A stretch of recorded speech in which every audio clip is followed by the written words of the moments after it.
నారాయణపేట జిల్లా మక్తల్ పట్టణంలోని royal function హాల్లో ఏర్పాటు చేసిన సమావేశంలో ఇందిరమ్మ మైనార్టీ మహిళా శక్తి పథకం ద్వారా మైనార్టీ మహిళలకు ఉచిత కుట్టు మిషన్లు పంపిణీ మరియు సీఎం రిలీఫ్ ఫండ్ చెక్కులను తెలంగాణ రాష్ట్ర పశుసంవర్ధక క్రీడలు యువజన మత్స్యశాఖ మంత్రి వాకిటి శ్రీహరి మరియు minority corporation chairman Obedullah Kotwal అందజేశారు।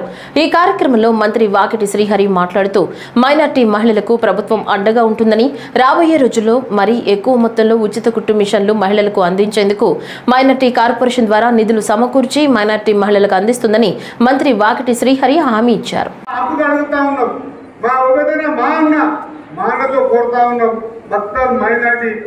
బీద కుటుంబాలకు ఖచ్చితంగా మనము మిషన్లు ఇవ్వడమే కాకుండా మిషన్లకు ట్రైనింగ్ కూడా ఇప్పించి ఒక ఎంబ్రాయిడరీ ట్రైనింగ్ కానీ ఎట్లా కుట్టాలో ట్రైనింగ్ కానీ సెట్మెంట్ సర్వీసెస్ అని చెప్పేసి నిన్న చూసినాం। ఒక వారం 10 రోజుల ఆ ట్రైనింగ్ క్యాంపు కూడా ఓపెన్ చేస్తున్నాం అన్నమాట। మీకు గుర్తు చేస్తా ఉన్నాం।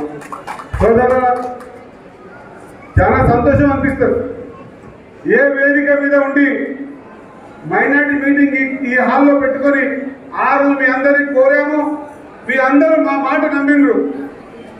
ఇక్కడ పెద్ద మనుషులు మీకైతే మాట చెప్పిండ్రో వాళ్ళ మాటలని నమ్మిండ్రు, మీ మైనార్టీ నాయకుల మాట నమ్మిండ్రు। మీరు మమ్మల్ని మాట నమ్మి మా మైనార్టీ నాయకులు మా పెద్దల మాట నమ్మి మీ విలువైన ఓటును మాకేసి ఈరోజు మాకు ఈ స్థాయిని నిలబెట్టిండ్రు। ఇదే ఒక బాధ్యతోన ఖచ్చితంగా మేము కూడా ఖచ్చితంగా మైనార్టీకి చేయాల్సిన అవసరం ఉంది, హిందువులకు చేయాల్సిన అవసరం ఉన్నది, క్రిస్టియన్లకు చేయాల్సిన అవసరం ఉన్నది।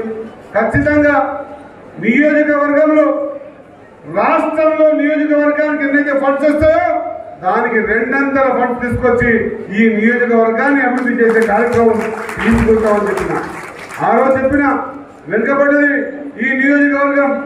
నేను ఇంకా ఎవరో కామెంట్ చేస్తున్నారు, ఆ కామెంట్స్ జోలికి పోకుండా నా బాధ్యత ఉంది। ఈరోజు ఎవరు ఎన్ని మాట్లాడినా ఎవరు ఎన్ని ఇబ్బందులు పెట్టినా ఆఖరుకు నేను గెలిచిన తర్వాత మంత్రి కూడా కానియకుండా నన్ను ఎంత గలీజ్గా పేపర్ రాసి గ్రూప్ లో పెట్టినా ఎక్కడా వెనక్కి జరగలేదు। ఎందుకంటే నాకున్న ఆలోచన ఒకటే, ఈ వెనుకబడ్డ ప్రాంతం ఇంకా వెనక్కి పడద్దు, ఇటువంటి వ్యక్తుల పట్ల మనం ఆలోచన చేయొద్దు, ఆలోచన చేస్తే ఆగిపోతాం, ఆగిపోవద్దు, ముందుకు పోవాలి, బీదల కోసం పనిచేయాలి।